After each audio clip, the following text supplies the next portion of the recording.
চাঁদপুর 1, মোট কেন্দ্র সংখ্যা 110, ফলাফল প্রাপ্ত কেন্দ্র সংখ্যা 49। জনাব আন.অ.ম এহসানুল হক মিলন, বাংলাদেশ জাতীয়তাবাদী দল, ধানের শীষ প্রতীক নিয়ে পেয়েছেন 55,295 ভোট। জনাব আবু নসর মোহাম্মদ মকবুল আহমদ, বাংলাদেশ জামায়াতে ইসলামী, দাড়িপাল্লা প্রতীক নিয়ে পেয়েছেন 29,321 ভোট।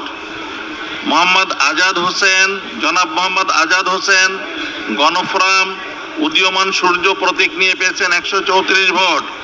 জনাব মোহাম্মদ নাসির উদ্দিন, বাংলাদেশ ইসলামী ফ্রন্ট, মোমবাতি প্রতীক নিয়ে পেয়েছেন 1815 ভোট।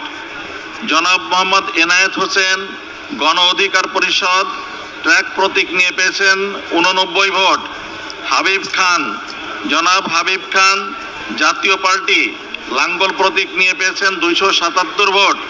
একই আসনের গণভোটের ফলাফল হা প্রতীক পেয়েছে 28,704 ভোট, না প্রতীক পেয়েছে 18,453 ভোট।